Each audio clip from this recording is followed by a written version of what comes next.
Hello, lords and ladies, and welcome to my YouTube channel. Tonight I wanted to talk about fairs. And I don't mean fairs like carnivals. I mean fairs such as Steampunk's World Fair, Winter Renaissance fairs, and Summer Renaissance fairs. A lot of people don't know what they're about, and I thought I'd like to clear the air about them. So yeah, some people get the wrong impression. But anyway, so where do I begin? Well, first of all, I want to tell you about how I'm doing on Nutrisystem really quick. I'm doing pretty well. I'm down to 135 pounds. So I've lost 7 pounds total so far, and I have 7 more to go. I think at this point I need to include some cardio. I've kind of taken a break, and now I think I'm probably plateauing because of that. But anyway, so I thought I'd let you know about that.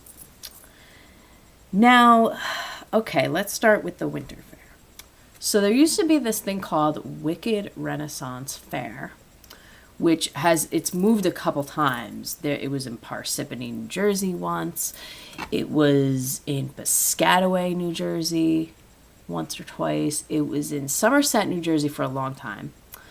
And then last year was the last Wicked Renaissance Fair. So that was in Princeton, New Jersey. They no longer hold that. There were some illegal issues with it, like a stolen name or something. So this used to be run by this guy called Jeff Mack. And now he does something called Glimmer Dark, which I'll get to in a minute.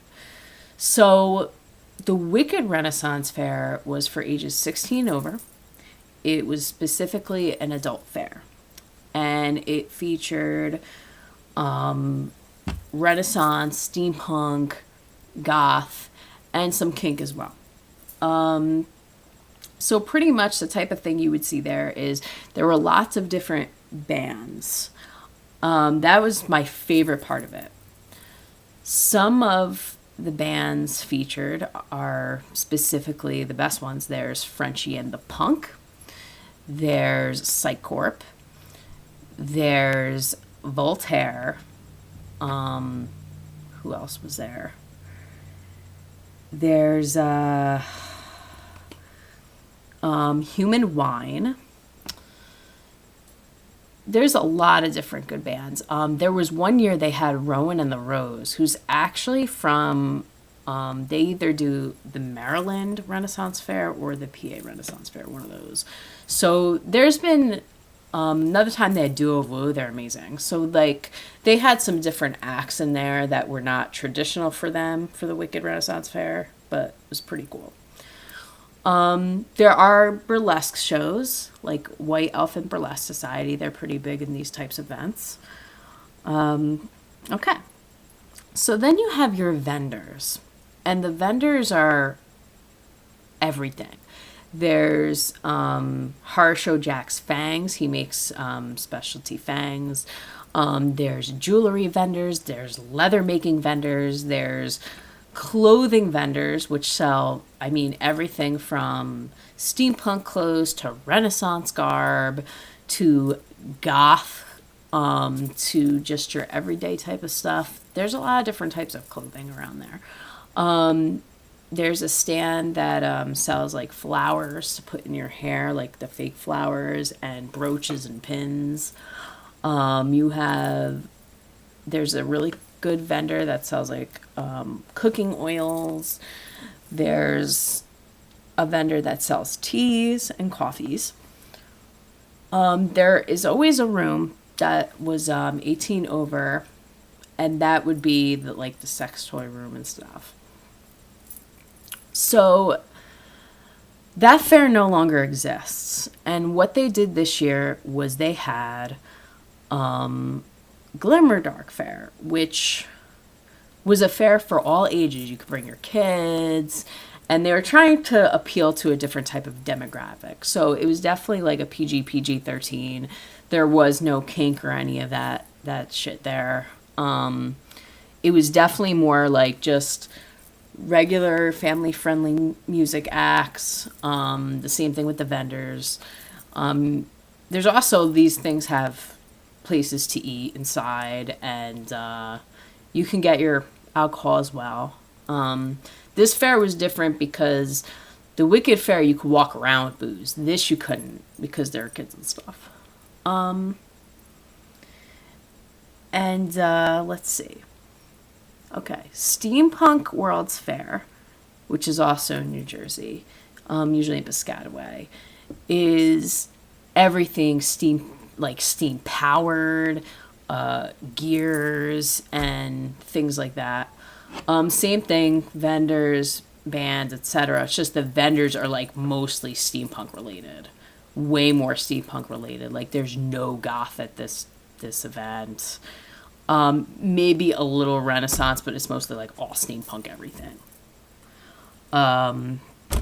So there's that. Now the summer Renaissance fairs, like the New York Renaissance Fair in Tuxedo, New York, is they're outside. Like these other two were in hotels. This is outside, and it's every weekend for 2 months, and that has more of your traditional fair stuff, such as jousting, sword fighting, there's jugglers, there's belly dancing, there's the live chess in the middle of the day. There's vendors, but definitely like all Renaissance, Renaissance garb only. Like there's a pewter vendor that makes all pewter stuff. Yeah, there's music acts. There's like the Crimson Pirates. There's the Sirens of Sterling. They have this thing called Vixen on Guard, which is 3 fighting girls that recite Shakespeare. There's a lot of cool stuff. There's things for kids too. There's storytelling time. There's little kids rides. Food, obviously. Booze. Not hard liquor though. It's just beer or wine. But the good thing about all 3 of these events is that they're all kid friendly. So you can bring your kids and etc. Now I want to smash some generalized thoughts about Faire, because some people just don't see it, they don't understand it, or they think it's weird and only weird people go to Faire or whatever. Anybody can go to a Renaissance fair or one of these indoor fairs. You don't have to dress up. You don't have to be in garb. I mean, if you want to, cool. You don't have to act the part or anything. You can just walk in jeans and a t-shirt. It's just like that. The reason why I got into it was because I don't even know how I got into it starting. It was like I knew of the Renaissance Fair, but I never really went. And then after I graduated college, I went through kind of a surprising breakup, and I didn't know what to do. It's like I got out of college and I didn't know how to make new friends, and I'm a very social person. And I said, what? I've heard about this Renaissance Fair. So the summer of 2006, I started going to the Renaissance Fair, and I started socializing and making friends. And it went from like just going to the fair once in a while to kind of being like a little social hub. So like I have some friends there, and they're cool to hang out with. And specifically at New York Renaissance Fair, there's this pub called the Blue Boar Inn, and all the music acts play there. So we'll just sit there, we'll have some beers, we'll listen to music, we'll laugh. It's a good time. And that was kind of how my experience with Faire started. It was kind of a self-exploration for me. There are all different kinds of people at the Renaissance Fair. There are some weird people. It's not, I don't know what weird is at this point, but I mean, maybe some people that don't live more of a traditional lifestyle, or whatever. But overall, everybody is friendly and it's all about having a good time. And, you know, and I like that it's like for all ages so kids can have fun and stuff. For me, it's like for me at some point, Faire became a part of me. And that seems like really weird to some people. Like they don't understand that. But it's part of it is because as being somewhat of a goth, fashion and dressing up is part of my shtick. And these are the types of events where you can express yourself and you can wear those outfits that you can't wear to work. You know, and I don't mean risque. I don't wear risque stuff to Faire. I wear, it's just, you know, I have really nice goth dresses and, you know, corsets and skirts and things that like I just couldn't wear to work, you know, and it's nice to be able to wear those things and to get done up and like look nice and just have a good time with your friends. I equate Ren Fair to like a hobby. Like, for example, you like going bowling. That it's like I kind of equate to that. Or I don't know, like I like singing or being in a band. It's kind of a similar thing. It's just I think the Ren Fair worked for me because I'm social and I'm outgoing and I thrive on being social and interacting with people and that you could do that at Faire. Um so yeah. I'm trying to think of what other questions people might have.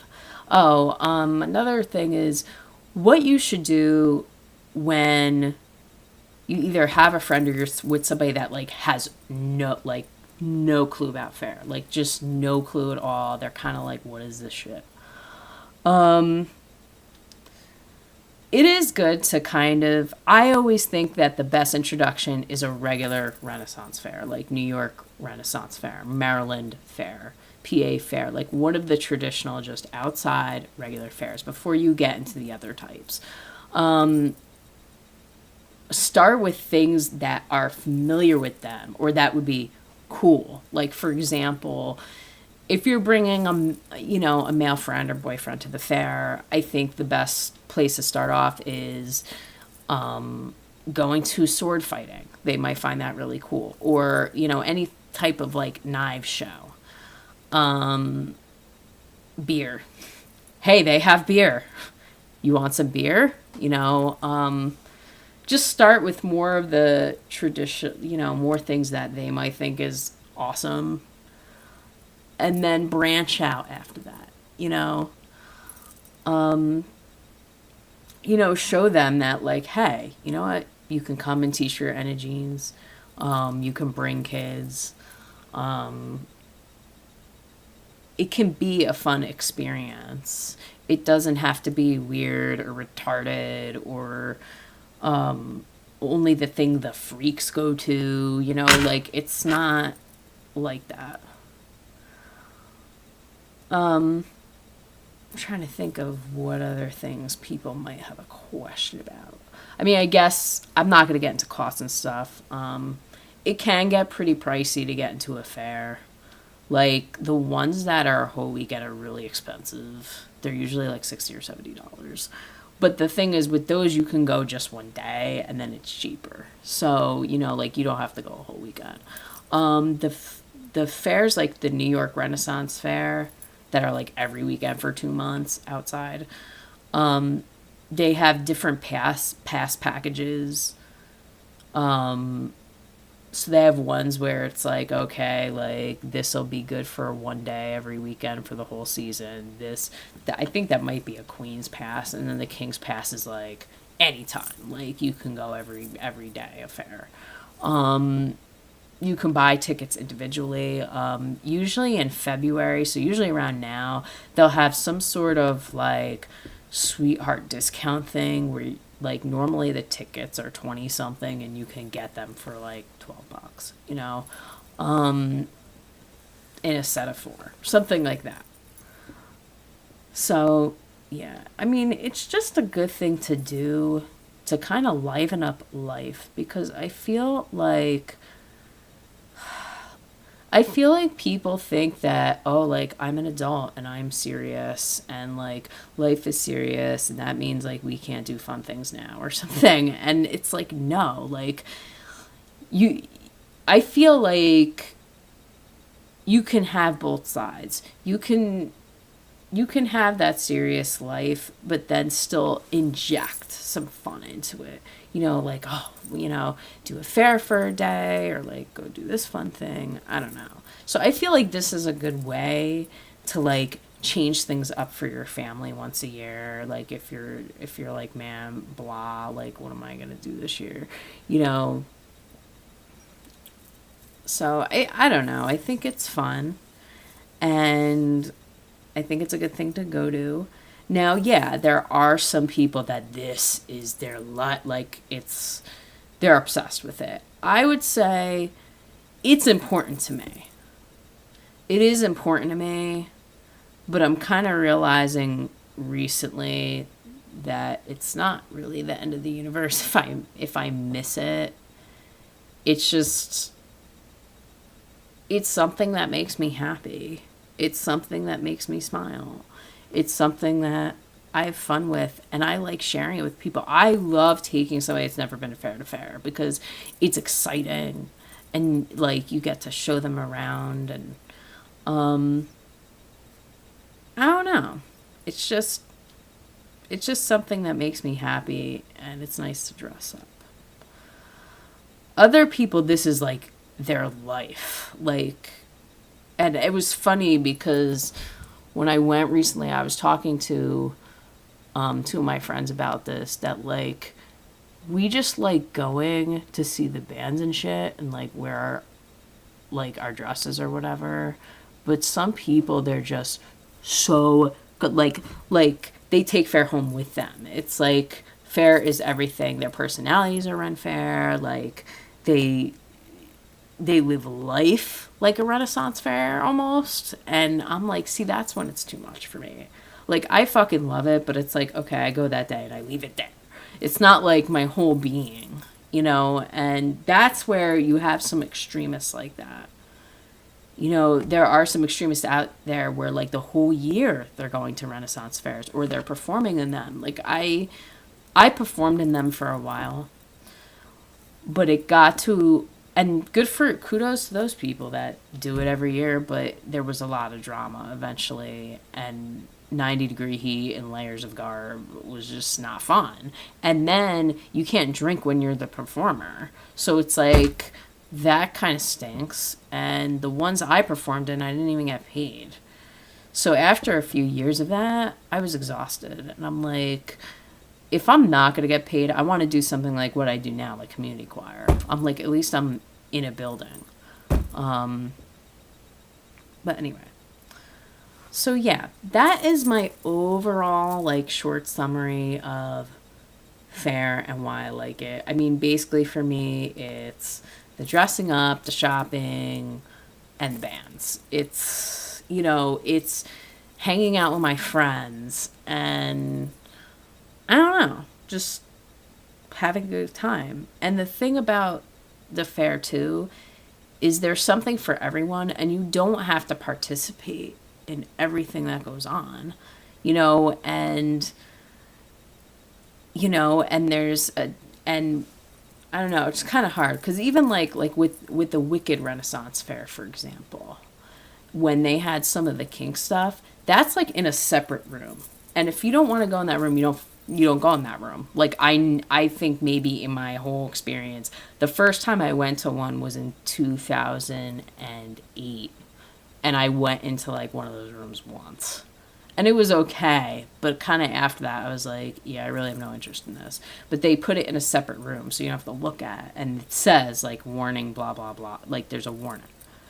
So it's kind of nice because it's there if people want to do it, but it's not required type of thing. It's not like you walk in there and it's crazy. But they got rid of it anyway. So it doesn't even matter. But yeah, so that's my little shtick. I hope you liked this video. Please like it if you did, and leave any comments, questions, etc. that you want. And See you later.